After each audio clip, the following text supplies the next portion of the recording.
नमस्कार दोस्तों, राज की बात में आपका स्वागत है, जहां मैं लेकर आता हूं ऐसी सच्ची और डरावनी कहानियां जो आपकी रूह तक को हिला देंगी।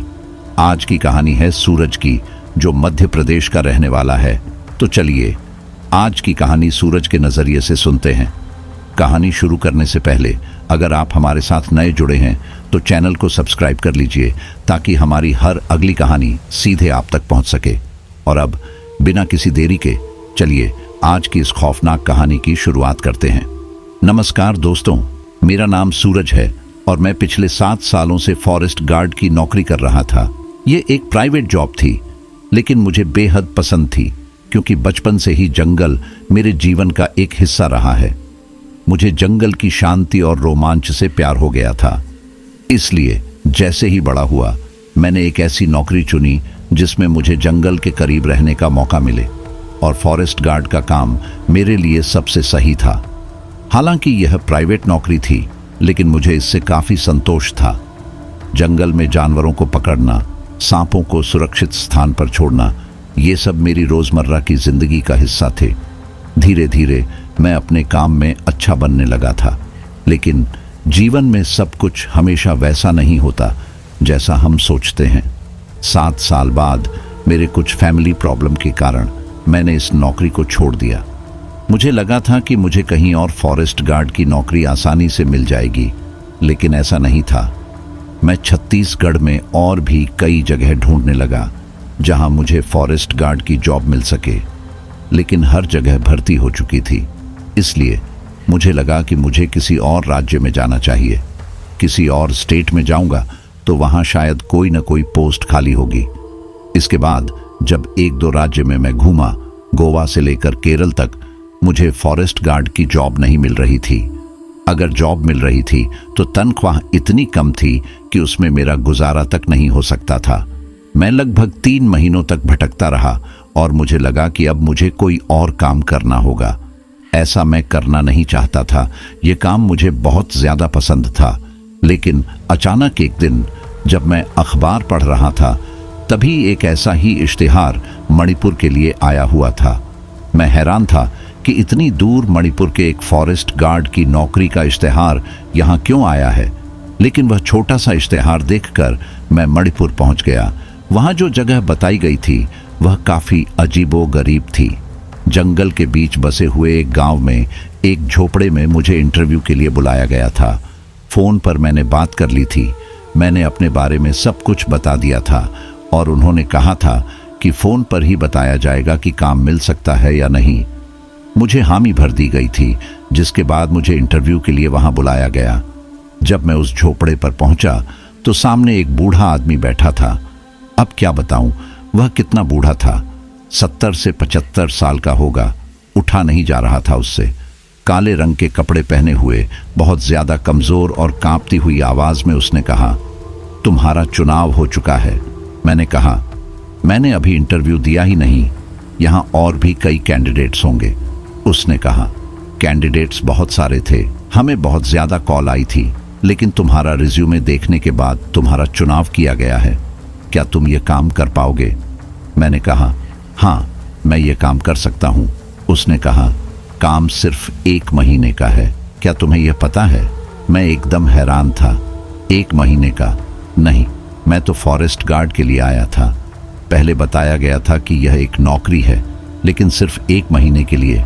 ये तो छोटा सा काम हुआ ना। उस बूढ़े आदमी ने कहा, काम छोटा है, लेकिन तनख्वाह 2 साल के बराबर मिलेगी। 3 लाख रुपए सिर्फ 1 महीने के लिए। अगर तुम हामी भरते हो तो तुम कर सकते हो। वैसे तुम काबिल लगते हो। मैं सोचता रह गया था, 1 महीने के लिए 3 लाख कौन देता है? लेकिन मुझे इसमें कुछ गड़बड़ लगने लगी थी। उस आदमी ने कहा, तुम्हें जंगल में 1 महीने के लिए रहना होगा। जंगल से बाहर तुम आ नहीं सकते। वहां पर एक झोपड़ी बनाई गई है, यानी कि झोपड़ी पेड़ के ऊपर है। वहीं पर तुम्हें 1 महीने रहना होगा। खाने पीने का सारा सामान वहां पर मौजूद है और तुम्हें हर 5 दिनों में एक काम करना होगा। यह बहुत ज़्यादा ज़रूरी काम है और तुम्हें पता है मणिपुर में कितनी बारिश होती है। हर मुश्किल को लांघकर तुम्हें वह काम करना होगा। 30 दिनों में 6 काम हैं, वह करने हैं और आधी पेमेंट अभी मिलेगी और आधी 1 महीने बाद। ये सुनने के बाद जो मन में ख्याल थे सभी उड़ चुके थे। मुझे ये स्कैम लग रहा था, लेकिन उसने कहा कि आधी पेमेंट पहले होगी, तो मैं समझ गया कि अगर अकाउंट में पैसे आ गए मतलब ये बिल्कुल लीगल काम है। और वहां मुझे क्या क्या करना होगा उसने कहा कि अभी नहीं बताया जाएगा, लेकिन कोई भी इल्लीगल काम नहीं है। कोई ऐसा काम नहीं है जिसमें तुम्हें लगे कि तुम गलत कर रहे हो। तो क्या तुम काम करना चाहते हो? मैंने कहा बिल्कुल, जरूर। यह काम काफी ज्यादा मुश्किल होगा और काम को करने में मुझे मुसीबत का सामना भी करना होगा। उसने मुस्कुराते हुए कहा, तुम समझदार लगते हो। मणिपुर के जिस जंगल में तुम्हें भेजा जा रहा है वहां बारिश लगातार होने लगती है, रुकती ही नहीं। मुसीबत वो नहीं है, मुसीबत वो 6 चीजें भी नहीं हैं जो तुम्हें लेकर आनी होंगी। मुसीबत है वहां जंगल में भूत प्रेत की कहानियां, वहां आत्माएं नजर आती हैं। क्या तुम उनसे निपट पाओगे? मैं एक पल के लिए थोड़ा स्तब्ध सा हो गया था। इन चीजों पर ज्यादातर लोग यकीन नहीं करते। भूतों की बातें सुनने के बाद हर कोई कहने लगता है कि ये बनावटी कहानियां हैं, डराने के लिए बनाई गई हैं। लेकिन अगर आपको हायर करते वक्त ये बातें बताई जाई तो अजीब सा लगता है। मैंने उससे पूछा, क्या आप भूतों पर यकीन करते हैं? उसने कहा, मैं तो करता हूं, लेकिन तुम्हें भी करना होगा। क्या तुम करते हो? मैंने कहा, जी। वैसे सबको मैं कहता हूं कि मैं यकीन नहीं करता, लेकिन मेरी जिंदगी में भी कुछ ऐसी घटनाएं हुई हैं जिन्हें याद करके मैं कह सकता हूं कि ये चीजें होती जरूर हैं। मैं 7 साल उस जंगल में रहा था और वहां 1-2 बार भेड़िया मानव से मेरा सामना हुआ था। वो ज्यादा भयानक नहीं था, जिस कारण मैं बच गया। एक बार चुड़ैल का सामना हुआ था जो एक पेड़ पर रहा करती थी। जब भी मैं वहां से गुजरता था वो चुड़ैल मुझे देखकर मुस्कुराया करती थी। शुरू में मुझे लगा कि कोई पागल औरत है जो पेड़ पर चढ़ी रहती है, लेकिन एक बार जब उस पेड़ के नीचे मैं रुका तो वो छलांग लगाकर मेरे सर से चिपक गई थी, बिल्कुल चमगादड़ की तरह। वो चुड़ैल अगले 4 दिनों तक मेरे सपनों में आती रही, रात को डराती रही। उसके बाद उसका सीधा समाधान मुझे करवाना ही पड़ा। एक बाबा से मैंने ऐसी विभूति ली जिसे अपने माथे पर मलने के साथ साथ उस चुड़ैल के माथे पर भी मला। फिर जो माफी उसने मांगी, वो चुड़ैल मरना नहीं चाहती थी, तड़पना नहीं चाहती थी। उसने कहा, मुझे उसी पेड़ पर वापस छोड़ दो। मैंने ऐसा किया और वो मेरी दोस्त बन गई। उसने दोबारा मुझे कभी नुकसान नहीं पहुंचाया और कभी कभी उससे मदद भी मिल जाती थी। जब जंगल में कोई खो जाया करता था, मैं उसके पास जाता था और पूछता था, क्या उसने यहाँ कोई हलचल देखी है? वो मेरी मदद किया करती थी। आधी रात को भी जब कोई जानवर मुझ पर हमला करने आता और मेरे पास कोई हथियार नहीं होता, मैं पेड़ पर चढ़ता और वो चुड़ैल भालू तक को मारने में सक्षम थी। इसीलिए मैं इन चीज़ों पर यकीन करता हूँ। तब वह बूढ़ा आदमी कहने लगा, फिर तो काम आसान ही हो गया ना। मुझे लगा था तुम यहाँ पर काम करोगे और भूत की बात सुनते ही डर कर भाग जाओगे। ज्यादातर लोग ऐसा ही करते हैं। तो फिर अच्छा है, तुम उस जंगल में जाने के लिए तैयार हो जाओ। मैंने कहा, जी हाँ, मैं तैयार हूं, लेकिन वहां क्या क्या करना होगा, क्या नहीं करना होगा, क्या वो पहले बता देंगे? उसने एक बड़ी किताब मेरे हाथ में पकड़ा दी। रूल बुक, वहां रहने की रूल बुक, काम करने की रूल बुक, और मुझे वो पढ़नी थी। इतने में मेरे मोबाइल पर एक मैसेज आया। मैंने जल्दी से जेब से मोबाइल निकाला तो 1.5 लाख रुपए मेरे अकाउंट में ट्रांसफर हो चुके थे और मैं ना कैसे कर पाता। हामी भर दी मैंने और कहने लगा, मैं तैयार हूं वहां जाने के लिए। उस आदमी ने अपनी गाड़ी से मुझे जंगल के बीच बने उस झोपड़े में छोड़ा। 8 घंटे गाड़ी चलाई थी उस जंगल के बीच में, और वह इतना बूढ़ा फिर भी गाड़ी कैसे चला पा रहा था मैं नहीं जानता, लेकिन उसने अंधेरे में गाड़ी चलाई। उसने कहा, यहाँ ज्यादातर अंधेरे में हम काम करते हैं। दिन के वक्त यहाँ काम करने में परेशानी होती है, उमस ज्यादा होती है, गर्मी ज्यादा लगती है। मैंने कहा, ठीक है। जब उस झोपड़े में हम पहुंचे, हर सुख सुविधा का सामान था। बड़ी सीढ़ी ऊपर से नीचे पहुंचने के लिए, और ऊपर तक कोई जानवर नहीं चढ़ सकता था। उस सीढ़ी के बिना ऊपर चढ़ा ही नहीं जा सकता था। और एक्स्ट्रा सीढ़ी आसपास बहुत ज्यादा पड़ी थी कि गलती से एक आध टूट जाए या कोई जानवर अचानक आ जाए तो मैं किसी भी सीढ़ी का इस्तेमाल कर पाऊं। छोटे छोटे कमरे आसपास के कई पेड़ों पर बनाए गए थे सुरक्षा के लिए, जैसे कई छोटे छोटे ऐसे झोपड़े पेड़ों पर थे और बीच में रस्सियों से पुल बनाए गए थे ताकि ऊपर रहते हुए मैं अलग अलग कमरों तक जा सकूं, कोई परेशानी तक ना हो। उसने जैसे ही मुझे वहां छोड़ा, ऊपर आसमान में बादल गरजने लगे थे। उसने कहा, आज से पहला दिन, 30 दिनों की गिनती जारी रखना। हर चीज मिलेगी तुम्हें उस झोपड़े में, घड़ी से लेकर कागज, किताबें, पेंसिल, पेन, वह जरूरी चीजें भी जो किताब में बताई गई हैं। काम याद रखना, आज की रात पहली रात है और 5 दिनों बाद पहला काम करना पड़ेगा। पढ़ो किताब को। अब दोबारा तुम्हें 30 दिनों बाद लेने के लिए आऊंगा। खाने की हर चीज ऊपर पड़ी है। अगर और भी ज्यादा जरूरत हुई तो अलग अलग कमरों में देखते जाना। दूर दूर देखो कितने कमरे हैं। मैं दूर दूर के पेड़ों को देखता गया। कमरे इतने ज्यादा बनाए गए थे, एक एक घर जैसे, हर एक पेड़ पर, दूर दूर तक। हवा में उड़ता हुआ यह एक शहर जैसा था। जैसे ही वह बूढ़ा आदमी गाड़ी लेकर वहां से गया, यहां बारिश शुरू हो चुकी थी और मैं इस बारिश में भीगना नहीं चाहता था। जल्दी से पास में पड़ी वह सीढ़ी लगाकर ऊपर वाले उस झोपड़े में मैं चढ़ गया। जैसे ही झोपड़े के अंदर गया, यह कोई साधारण जंगल में बना झोपड़ा नहीं था, 5 स्टार होटल की तरह था। अंदर 3 कमरे 3-4 पेड़ों के साथ जुड़े हुए। यह बड़ा झोपड़ा अंदर से बहुत अच्छा था। किताबें, सीडीज, टीवी, हर चीज मौजूद थी यहाँ पर। लेकिन एक जरूरी चीज जो होनी चाहिए थी वो मेरे मोबाइल में नहीं थी, रेंज। यहाँ अगर मैं किसी से बात भी करना चाहता तो शायद कर न पाता। मैं इधर उधर फोन लेकर एक बार बताना चाहता था अपनी माँ को कि मैं यहाँ अब 1 महीना रहूंगा, लेकिन बात कर ही नहीं पाया। लेकिन कोई बात नहीं, मेरी माँ को पता है कि कभी कभी मैं जंगल में चला जाता हूँ तो 2-4 महीने वहाँ काम करना पड़ ही जाता है।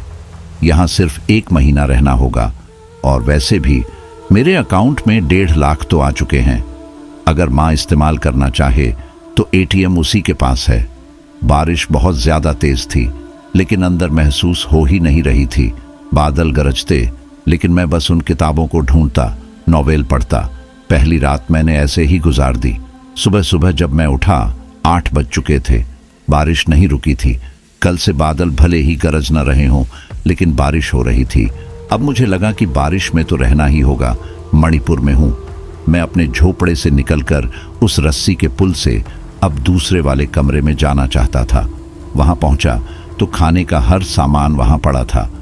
एक और ऐसे ही घर में फल रखे थे। मैं इसके सहारे 1 साल तक रह सकता था।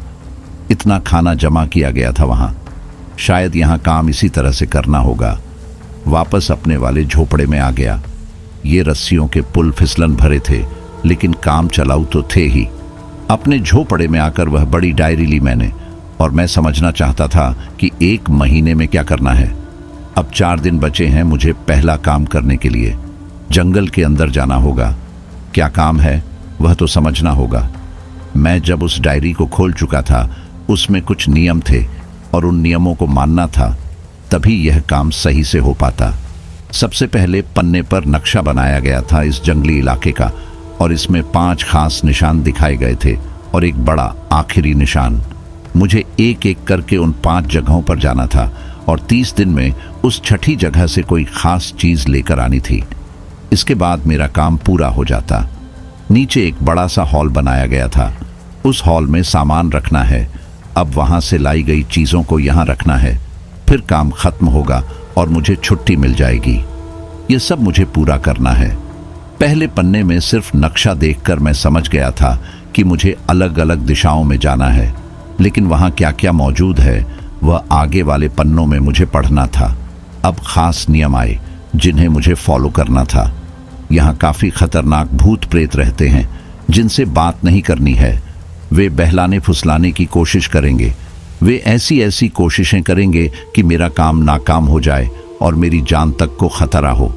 ये हैं वे भूत प्रेत जो हर जगह देखने को मिलेंगे। लेकिन इन 6 जगहों पर अजीब अजीब भूत प्रेत पिशाच जैसी चीजें हैं। उनसे भी बचकर रहना है और वहां से चीजें भी लेकर आनी हैं। खास जड़ी बूटियां जो सिर्फ यहीं पर पाई जाती हैं, खास धातु जो सिर्फ यहीं पर पाए जाते हैं।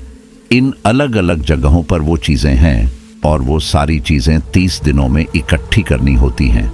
हर 2-4 साल बाद उन चीज़ों की ज़रूरत पड़ती है और इतने सालों में दोबारा किसी को काम पर रखा जाता है। अगर मैंने यह काम अच्छे से किया तो शायद 2-3 साल बाद फिर से 3 लाख का ऑफर मिलेगा, सिर्फ 1 महीने के लिए। ये काफ़ी अच्छी चीज़ है मुझे लगा।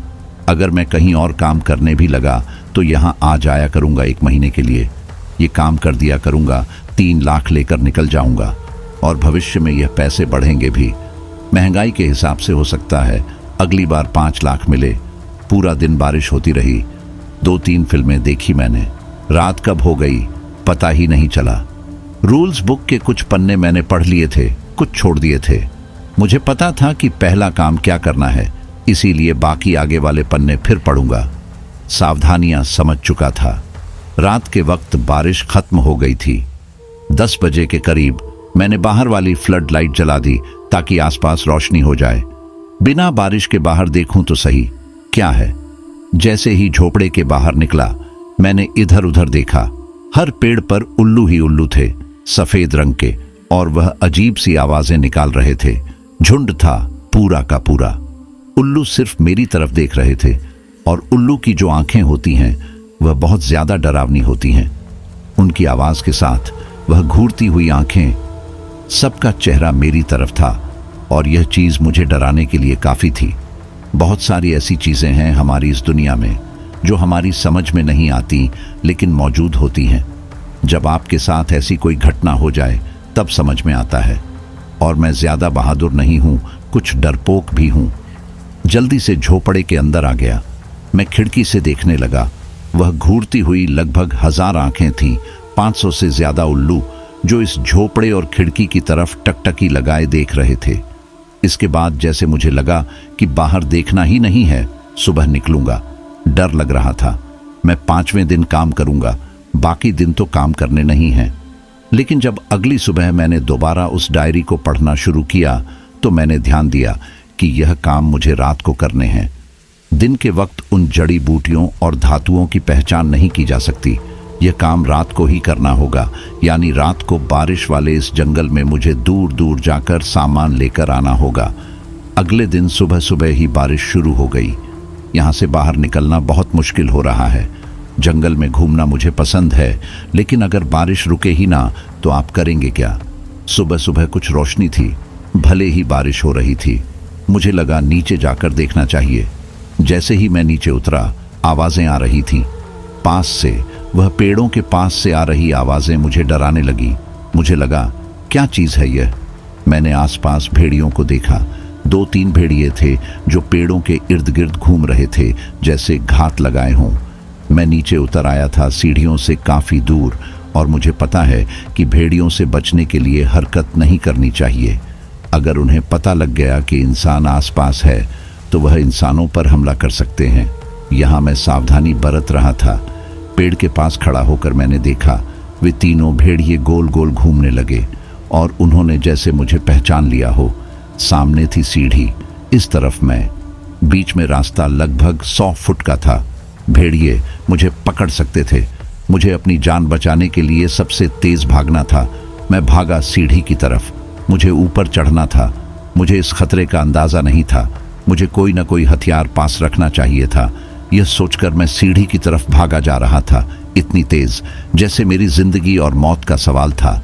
एक भेड़िया छलांग लगाकर सीढ़ी के बिल्कुल सामने आ गया और मेरी फिसलन भरी मिट्टी पर जैसे कदम न पड़ने के कारण गिरने की नौबत आ गई। जब मैं गिरा उसके जबड़े मेरे सर के पास थे और मौत मुझे घूर रही थी।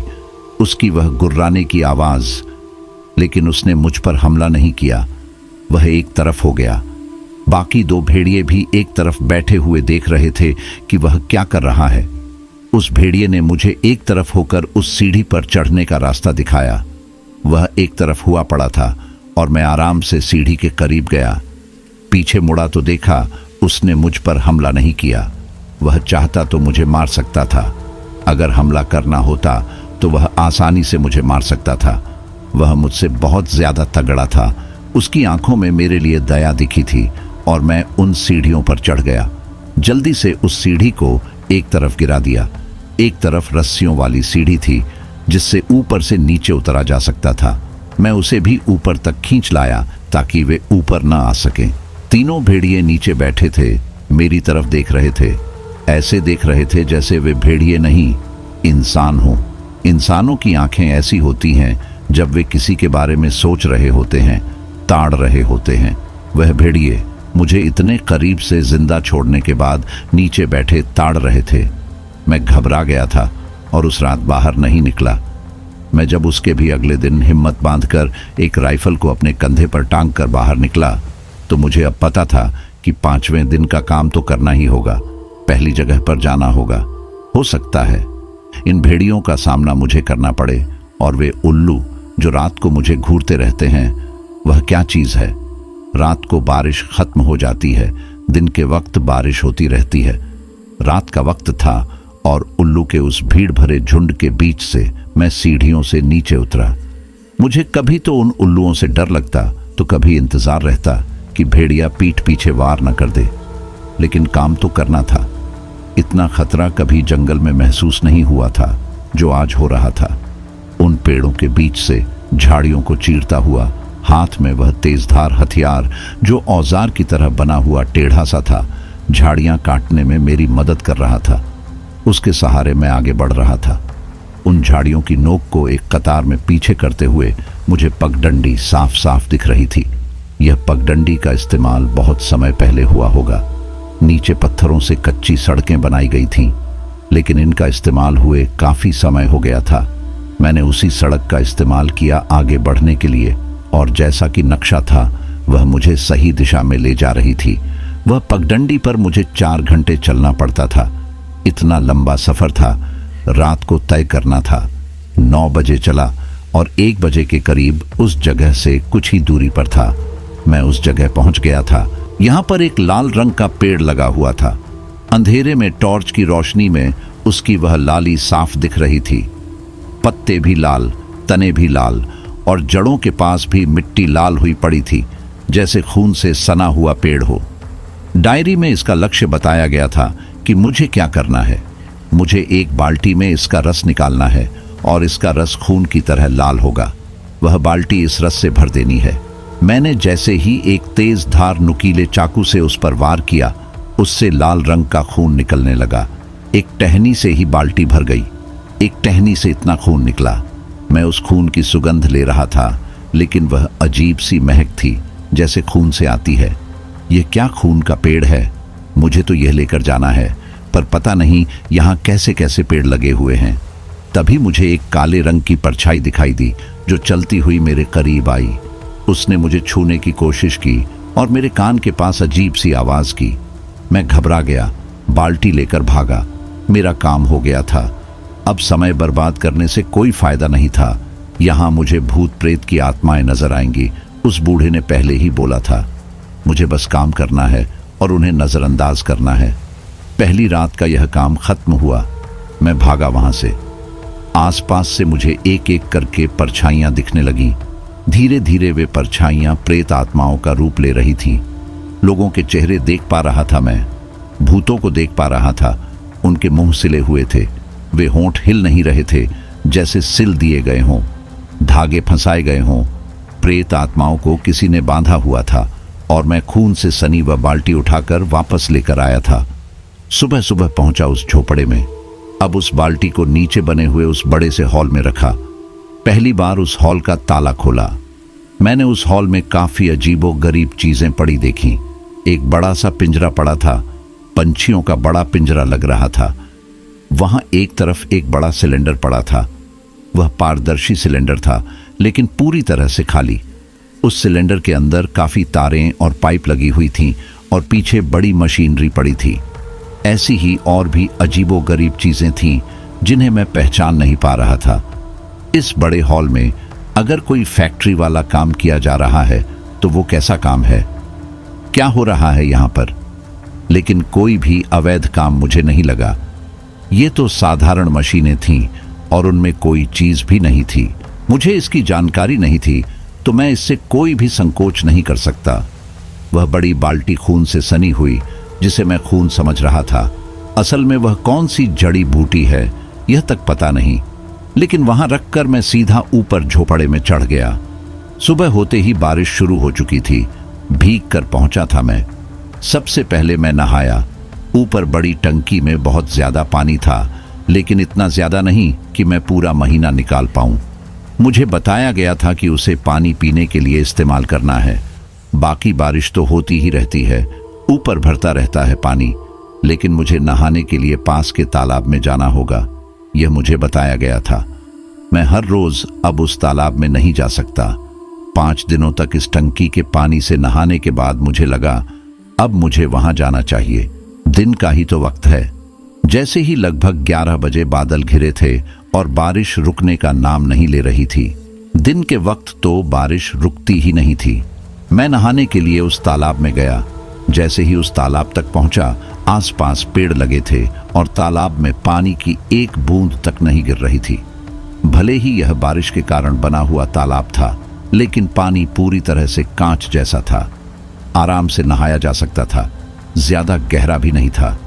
जैसे ही मैं उस पानी में उतरा, मुझे एक चेहरा नजर आया। पानी के अंदर एक लड़की का चेहरा जो डरावना सा लगा। मैं घबराया, चीखा और तालाब से बाहर आ गया, लेकिन पानी के अंदर वह चेहरा नजर आ रहा था। मैं उस चेहरे को छू नहीं पा रहा था, जैसे लड़की पानी के अंदर हो।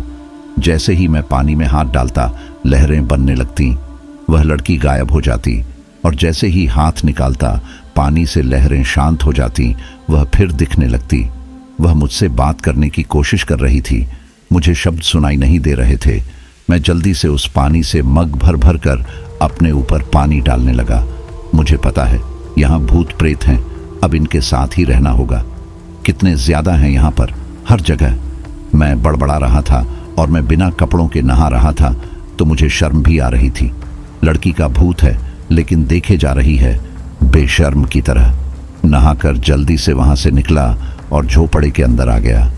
बारिश ने फिर से भिगो दिया था नहाने के बाद भी, लेकिन अब अगले कुछ दिनों तक कोई काम नहीं था, तो मैं खाता रहा, टीवी देखता रहा। अगले 4 दिन मैंने ऐसे ही गुजार दिए। 5वें दिन की रात मुझे दूसरा काम करने के लिए जाना था। जब मैं चलते चलते उस जगह तक पहुंचा, तो रास्ते में प्रेत आत्माएं बहुत दिखीं, लेकिन सभी के मुंह सिले हुए थे। ऐसा लग रहा था यहाँ पर जितनी भी प्रेत आत्माएं हैं, सबके मुंह जैसे कोई सिल दिया हो। ऐसी शक्ति किसके पास हो सकती है? यहाँ बहुत कुछ भयानक देखने को मिलेगा, लेकिन इसी के साथ ऐसे ही जंगलों में शक्तिशाली औषधियां भी तो मिलती हैं। यही सोचकर मैं उस पेड़ के करीब पहुंचा। जैसा कि डायरी में बताया गया था, बड़े बड़े सेब जैसे लाल रंग के फल दिखेंगे। वे कौन से फल हैं इसका नाम तक बताया नहीं गया था, लेकिन उन फलों को तोड़कर लाना है और उन्हें एक टोकरे में भरना है। उसके बाद वापस चलना है। मैं उस पेड़ के करीब गया, पहले फल को तोड़ने वाला था, तभी मेरी शर्ट के बीच से एक हाथ निकला। जहां से मेरा हाथ निकला हुआ था, वहीं से काले रंग का हाथ और बाहर की तरफ निकला, जैसे कोई मेरे ही कपड़ों के बीच छिपा हुआ हो। मेरी चीख निकल गई। मैंने अपना हाथ पीछे की तरफ खींचा और वह हाथ भी मेरे कपड़ों के बीच पहुंच गया। बारिश यहाँ रुक नहीं रही थी। मैंने अपने सारे कपड़े उतार दिए। बीच में कोई नहीं था, लेकिन तभी उस पेड़ के ऊपर से एक आवाज आई, तुम अपने कपड़े क्यों उतार रहे हो? क्या जरूरत पड़ गई बिना कपड़ों के फल तोड़ने की? यह एक लड़की की आवाज थी। घबराकर मैंने अपने कपड़ों को संभाला, अपने शरीर को ढका और उस तरफ देखने लगा। मैंने जैसे ही लाइट उस पर डाली, काले रंग की चुड़ैल जैसी आकृति नजर आई। ऐसी चुड़ैल से मेरा पहले भी सामना हो चुका था। मैंने बताया था ना आपको, ये भी एक चुड़ैल थी। मैं डर सा गया। चुड़ैलें शक्तिशाली होती हैं और उस पेड़ पर बैठी वह हंस रही थी। हंसते हुए बोली, तुमने कपड़े क्यों उतारे? मैंने कहा, मेरे कपड़ों में मकड़ी जैसा कुछ था। उसने कहा, मकड़ी वकड़ी नहीं, मेरा ही हाथ था। मेरे पेड़ से कोई फल चुराए और मैं आसानी से चुराने दूं, ऐसा नहीं हो सकता। तब मैं उससे पूछता हूं, तो मुझे क्या करना होगा? क्या मुझे तुम्हें मारना होगा? और उसने हंसते हुए कहा, अपनी बंदूक से मारोगे मुझे या किसी और चीज से मारोगे? किससे मारोगे? उसने कहा, मैं ये फल तुम्हें दूंगी, लेकिन तुम्हें मेरा एक काम करना पड़ेगा।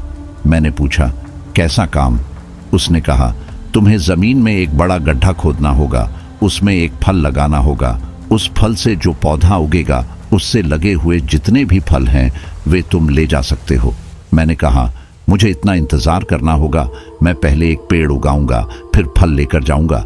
मैं तो तुम्हारे पौधे से ही फल लेकर जाऊंगा। जैसे ही मैं उस फल को हाथ लगाने वाला था, उसके नुकीले उंगलियों वाले हाथ मेरे कपड़ों से निकले और उसने मेरी गर्दन को नोच लिया। वह पेड़ पर ही बैठी थी, लेकिन उसके हाथ मेरे कपड़ों से बाहर आए थे। वह मेरा गला घोंट रही थी। मैंने वह फल छोड़ दिया। मैं जोर जोर से चीखने लगा, छोड़ो मुझे, छोड़ो, सांस नहीं आ रही। उसने मुझे छोड़ा और फिर चिल्लाते हुए कहने लगी, ले लो फल।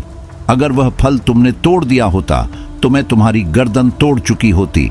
अब मैं मजबूर था, क्या करूं? फल कैसे लेकर जाऊं? उसने कहा, तुम्हें जैसा कहा है वैसा करो, तुम्हें फल मिल जाएगा। मेरे पास सिर्फ आज की रात थी। उसने यह कहा था तो मुझे लगा उसकी बात माननी होगी। मैंने बड़ा गड्ढा खोदा। अब उस बड़े गड्ढे को खोदने के बाद उसने मुझे एक फल तोड़कर पकड़ाया। अब समझ में नहीं आ रहा था कि मैं क्या करूं। इस फल को लेकर भाग जाऊं, लेकिन एक फल से काम नहीं बनेगा। बताया गया है कि टोकरी भरनी है। टोकरी कैसे भरूं? मैंने वैसा ही किया जैसा उस चुड़ैल ने कहा था। गड्ढे के बीच में वह फल रखा, मिट्टी से ढक दिया। फिर मैं उसकी तरफ देखने लगा। अब क्या करूं? इससे पौधा कब उगेगा? और तभी 10 सेकंड में पौधा ऊपर की तरफ उगाया। उसने मुझे 5 फुट ऊपर उछाल दिया और मैं उस गड्ढे में जा गिरा। फिर वह पेड़ ऊपर की तरफ गया और भर भर कर फल उस पर लग गए। इतनी जल्दी फल लगे पता ही नहीं चला। और तब सामने से वह चुड़ैल कहने लगी, यह तुम्हारा पेड़ है, जो मर्जी करना चाहो कर सकते हो। वो मेरा पेड़ था, मेरी मर्जी थी जो मैं करना चाहूं। तुम्हारे पेड़ से तुम्हारा कोई फल चुराए तो तुम उसे मारने का हक रखते हो। उसी तरह मेरे पेड़ से कोई फल चुराएगा तो मुझे उसे मारने का हक है। लेकिन अब मैंने जो उधार दिया था तुम्हें, जो एक फल, अब मुझे मेरा वो फल अपने पेड़ से तोड़ कर दो, मुझे मेरे पेड़ पर लगाने के लिए। मैंने अपने पेड़ से एक फल तोड़ा, उसकी तरफ फेंका और वह फल उड़ता हुआ उसी जगह जा लगा जहां से उसने मुझे तोड़कर दिया था। इसके बाद मैं उससे पूछने लगा, अब क्या मैं इस पेड़ से फल तोड़ सकता हूं? उसने कहा, हाँ तोड़ सकते हो, ये तुम्हारा ही पेड़ है। मैंने जैसे ही पहला फल तोड़कर टोकरी में रखा, टोकरी भर गई। एक ही फल के जैसे कई हिस्से हो गए। वे कई फल अपने आप बनते गए। पूरा टोकरा भर गया। मैं ये सब देखकर हैरान था। मैंने उस चुड़ैल से पूछा, ये एक फल इतने सारे फल कैसे बन गए? उसने कहा, यही तो जादुई फल है। ये फल रूह को शरीर से अलग करता है। अपनी भी रूह कई रूप बना लेती है। जैसे ही टोकरी से एक फल निकाला, वह सारे फल गायब हो गए। सिर्फ एक फल बच गया। जैसे ही उसे टोकरी में डाला, वो फिर से बहुत सारे फल बन गए। टोकरी भर गई। उसने कहा, टोकरी तो भर गई, काम तो तुम्हारा हो गया। जो भी यहाँ से फल लेने आता है, एक ही लेकर जाता है। एक फल से टोकरी भर जाती है। अब मैं उस टोकरी को लेकर झोपड़ी की तरफ आ रहा था और उधर मेरा वो फल का पेड़ पूरा का पूरा गल गया, गड्ढा भर गया। और वह चुड़ैल मुस्कुराते हुए कहने लगी, फिर मिलेंगे, मौका मिला तो। मैंने कहा, कोई बात नहीं, 3-4 साल बाद फिर से आऊंगा। यह कहकर वहां से मैं निकल आया। उस टोकरी को मैंने हॉल में रखा और अब मैं सोच रहा था कि यह फल अब 30 दिनों में गल तो नहीं जाएगा। लेकिन उस डायरी में बताया गया था, मेरा काम फल को उस बड़े हॉल में रखने का है। बाद में गलता है या नहीं, वह मेरा काम नहीं। उसके बाद अगले 4 दिनों तक आराम, कोई काम नहीं। खाओ सो, यही काम करते करते 5वां दिन आ गया। अब यह 15वां दिन था और तीसरा काम। रात के 9 बजे ही मैंने तैयारी कर ली थी। रात को मैं चल पड़ा उसी तरफ। अब जिस पेड़ से मुझे लकड़ी लेकर आनी थी, उस पेड़ के पत्ते और लकड़ी काफी अजीब होने वाली थी। जब मैं उस तरफ बढ़ रहा था तो मुझे कई और प्रेत आत्माएं नजर आ रही थीं। वे जैसे मुझे डराने की कोशिश कर रही थीं, लेकिन हर किसी की उंगली उत्तर दिशा की ओर जाने वाले रास्ते की तरफ थी। वे सभी मुझे वहां जाने का इशारा कर रही थीं। जैसा कि मुझे बताया गया था कि किसी पर भरोसा नहीं करना है। वे मेरा रास्ता रोकने की कोशिश करेंगे, बहकाएंगे, फुसलाएंगे। लेकिन उनकी बात नहीं माननी है। मैंने उन्हें अनदेखा किया। मुझे वह 3 भेड़िए दिखे। वे भेड़िए नहीं, भेड़िए मानव थे, जो एक जगह अर्धरूप बनाए बैठे आग सेक रहे थे। मैं उनसे दूर से ही निकल गया और वे मुस्कुरा रहे थे मुझे देखकर। मैं डरा था कि मुझ पर हमला तो नहीं करेंगे, लेकिन उन्होंने नहीं किया। मैं उनसे दूर था। अब मैं उस बड़े पेड़ के पास पहुंचा जिसकी लकड़ी अजीब थी। उस पेड़ पर हर जगह मुकुट ही मुकुट बने हुए थे और पत्ते सिर्फ मुकुट पर ही लगे हुए थे। ऐसा कटीला मुकुट था, जो भी उस मुकुट को पहनेगा उसे कांटे बहुत ज्यादा चुभेंगे। वह मुकुट मुझे लेकर आना था। जैसे ही मैं मुकुट उतारने ही वाला था, वह पेड़ मुझे जड़ों से लपेटने लगा। मेरी टांगें जकड़ लीं। मैं बस एक मुकुट उतारकर उसे बक्से में डालकर लाने की कोशिश कर रहा था। उस लकड़ी के गोल गोल कंटीले मुकुट के ऊपर पत्ते लगे थे। बस एक मुकुट की जरूरत थी। मैं उन जड़ों से बचता, उन्हें काटता, जल्दी से एक मुकुट पेड़ से उतारा और वह जड़ें मुझे खींचने की कोशिश करती रहीं। मैं लगभग 10 मिनट तक उन जड़ों को काटता रहा अपने चाकू से। एक मुकुट को टोकरी में डालकर मैं वहां से भागा और इस तरह अब 15वें दिन का यह तीसरा काम भी पूरा हो गया। मैंने हॉल में उस मुकुट को रखा और मैं घबरा गया था। काम काफी मुश्किल भरा था। जड़ें अगर मुझे खींच लेती और दफना देती तो क्या होता? कैसा काम है यह? कितनी अजीबो गरीब चीजें हैं।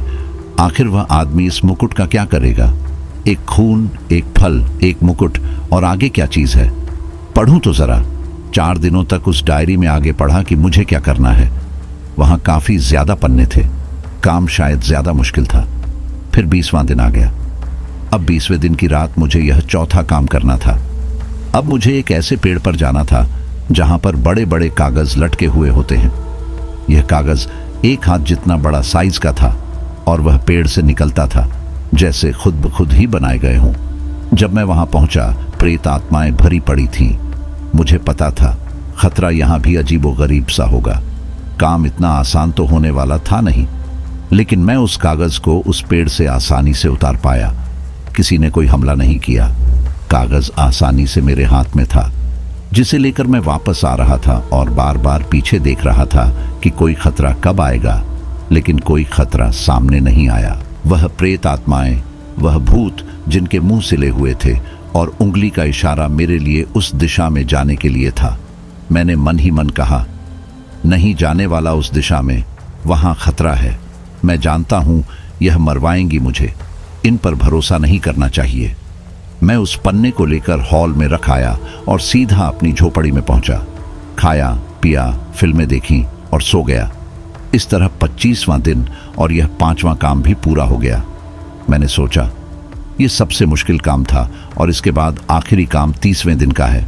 बस फिर पैसे मेरे अकाउंट में आ जाएंगे। उसके बाद आराम करो। 3 लाख से मैं बहुत कुछ कर सकता हूं।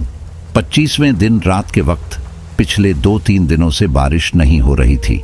मैं अलग अलग घटनाओं से वाकिफ हो चुका था। उल्लुओं का दिखना मनहूसियत लाता था। वहां भेड़िया मानवों का घूमना, चुड़ैलों का दिखना, ऐसी शक्तियां मुझे हर जगह दिख रही थीं। अब मैं इन चीजों का आदी हो गया था। कोई नुकसान नहीं पहुंचाता था, जैसे वे भी मुझे अपने जैसा ही समझते थे। बिना उन्हें खतरा दिखे कोई भी मुझे नुकसान नहीं पहुंचाता था। आराम से घूमता फिरता मैंने इतने दिन निकाले थे। मुझे लगा कि आगे भी कुछ नहीं होने वाला। ये सब सोचते हुए मैं उस पेड़ तक पहुंचा जहां 5वां काम था। एक कलम लेकर आना था उस पेड़ से। ये कलम एक औषधि की तरह थी, ऐसा डायरी में बताया गया था। लेकिन यह नहीं बताया गया था कि इस कलम को लेने से पहले उस पेड़ के ऊपर के जिन्न से मुझे अनुमति लेनी होगी। जैसे ही मैं कलम उतारने वाला था, एक भयानक आवाज ने मुझे डरा दिया। तुम इस कलम का क्या करोगे? मैंने कहा, तुम कौन हो? कहां से आ रही है आवाज? उस जिन्न ने कहा, मैं एक जिन्न हूं, यह पेड़ मैं हूं। वह आवाज पेड़ से आ रही थी। उस पेड़ का आकार इंसान जैसा था, जिस पर कई कलम लगी हुई थी। मुझे जवाब देने के लिए कुछ सूझा ही नहीं। मैंने कहा, मैं कलम लेने आया हूं, मुझे सिर्फ एक कलम चाहिए। उसने कहा, यह रूह का सौदा करने वाली कलम है। तुम्हें पता भी है इसका इस्तेमाल क्या होता है? मैंने कहा, मुझे नहीं पता। मुझे काम दिया गया है और यह औषधि की तरह इस्तेमाल की जाएगी। इसके आगे क्या काम होगा मैं नहीं जानता। बस इस कलम को लेकर जाना है। फिर हंसते हुए उस जिन्न ने कहा, ले जाओ, ले जाना चाहते हो तो ले जाओ। मैंने उस कलम को पेड़ से तोड़कर ले लिया और हॉल में रख दिया। मेरा काम हो चुका था। अब 30वें दिन जो काम होगा वह हॉल में ही करना है, कहीं जाना नहीं पड़ेगा। सारा काम तो हो गया। कलम रख दी और फिर से झोपड़ी में चला गया। अब मैं बोरियत का एहसास कर रहा था। काम तो खत्म हो गया। अब आखिरी काम 26वें दिन कर लेना चाहिए था। 30 दिनों का इंतजार क्यों? 30 दिनों में क्या होगा? अब 2-2 दिन मुझे ऐसा लगा कि दिन के वक्त बारिश तो नहीं हो रही थी, लेकिन घना अंधेरा जरूर हो जाता था। दिन के वक्त यहाँ बादल घिरे ही रहते थे। मैंने सोचा अब दिन में घूम कर आता हूँ। मैं घूमने लगा उन भूतों, प्रेतों, चुड़ैलों के बीच, जैसे वे भी अब मुझे परिवार का हिस्सा लगने लगे थे। भेड़िया मानव जो मुझसे बात नहीं करना चाहते थे और बहुत गुर्राते थे। मैं शर्माकर दूर हो जाता था। वे रूप बदलते थे और शर्माते थे, तब उन्हें गुस्सा आता था। मैं उनसे दूर रहता था। किसी चुड़ैल या प्रेत ने मुझ पर हमला नहीं किया। कोई भी मुझसे बात नहीं करना चाहता था। शायद वे बाहर वालों से बात करना सही नहीं समझते थे। वे प्रेत आत्माएं इशारे जरूर करती थीं, जिनके मुंह सीले हुए थे, लेकिन वे बात नहीं कर पाते थे, शब्द समझा नहीं पाते थे, लेकिन उनका इशारा हमेशा एक ही दिशा में रहता था। वे मुझे उस पगडंडी पर जाने के लिए कह रहे थे। वहां कुछ और था। मैंने सोचा देख कर आता हूं। डायरी में कहा गया था, उस बूढ़े ने बताया था, उनकी बात पर भरोसा मत करना। लेकिन मुझे लगा देख कर तो आता हूं। यहाँ चल क्या रहा है? ये मुकुट, ये कलम, ये कागज, ये फल, ये खून, इन सब का क्या करना है? नक्शे में उस दिशा के बारे में कुछ नहीं बताया गया था। वहां सिर्फ वीरान जंगल था, बस यही लिखा था। चलते चलते पगडंडी मुझे कहां तक ले गई मुझे पता नहीं, लेकिन उस जगह एक खंडहर जैसा था, जैसे पुराने जमाने का कोई किला हो। मैं उस खंडहर में पहुंचा और सामने एक लाश देखी, इंसानी लाश। मेरे हाथ पांव फूल गए। यह क्या है? जैसे ही मैंने उस लाश को पलटकर देखा, ये उस बूढ़े आदमी की लाश थी। उसका सड़ा हुआ, भयानक, गंदा सा चेहरा। मैं उसे पहचानता हूं। उसके हाथ में एक डायरी थी और वह मौत के घाट पड़ा हुआ था। यह क्या? यह तो मारा गया। बाकी पैसे कौन देगा? यह बूढ़ा खुद यहां आ गया बिना मुझे बताए और मारा गया। ठंड के कारण मरने की उम्र थी तो मर गया, लेकिन अब मैं क्या करूं? अब काम 30वें दिन होगा या नहीं, कौन बताएगा? डायरी में तो लिखा नहीं गया था। वह बूढ़ा कह रहा था कि खुद आकर बताएगा, लेकिन वह तो मरा पड़ा है। अब मैं क्या करूं? इसके बाद मुझे बहुत मायूसी हो रही थी और मायूस होकर मैं वापस आ गया। डायरी मेरे पास थी। अब अगले दिन 47वें दिन मैं वह डायरी पढ़ना चाहता था, लेकिन एक बार फिर उस खंडहर में जाना चाहता था। मैं वहां गया, बस यह देखना चाहता था कि कितनी प्रेत आत्माएं मुझे इशारा कर रही थीं। हर प्रेत आत्मा का मुंह क्यों सिला हुआ था? मैं उस दिशा में चलता गया। उस लाश के आगे खंडहरों में मुझे एक और लाश मिली, उस बूढ़े के हम शक्ल की लाश, बिल्कुल वैसी ही सिकुड़ी हुई जैसे उसका कोई जुड़वा भाई हो। वहां आगे उसके जैसी जुड़वा कई लाशें मिली। शरीर सड़ नहीं रहे थे। इतना बूढ़ा था कि कीड़े भी क्या खाते, कुछ बचा ही नहीं था। कोई नहीं जानता था। जैसे उस बूढ़े के कई हम शक्ल यहाँ पड़े थे। अब मुझे लगने लगा कि वह लाश भी उस बूढ़े की नहीं थी। उसके जैसे दिखने वाले कई लोग यहाँ क्यों हैं? लाशें ही लाशें। अब मुझे लग रहा था कि यह कोई गलत काम है, और यह 27वें दिन जाकर महसूस हुआ। लेकिन अब जैसे हाथी निकल चुका है, पूंछ बची है, तो मुझे बाकी 3 दिन भी काम करना चाहिए। इंतजार ही तो करना है। ये वही बूढ़े हैं या नहीं मुझे नहीं पता। इनमें से कौन वह बूढ़ा है यह भी मैं नहीं जानता। वह जिंदा है या नहीं, कई सवाल थे। जवाब समय के साथ मिलते। मैं वापस आ गया। वापस आकर मैं वह डायरी पढ़ रहा था। शायद यहाँ जाने से मुझे मना किया जा रहा था, शायद मुझे बहकाया जा रहा है, फुसलाया जा रहा है, लेकिन सच मैं भी जानना चाहता हूँ। मैंने वह डायरी पढ़नी शुरू कर दी। मुझे लगा कि उसमें कोई काम की चीज मिलेगी, लेकिन उसमें कहानी थी किसी लड़के विकास की, जो एक गांव में रहा करता था। वह गांव में काम किया करता था, जंगल से लकड़ी लाया करता था और पढ़ाई भी करता था। BA करने के बाद वह काम ढूंढ रहा था और उसे काम यहाँ पर मिला। यहाँ 30 दिन का काम था।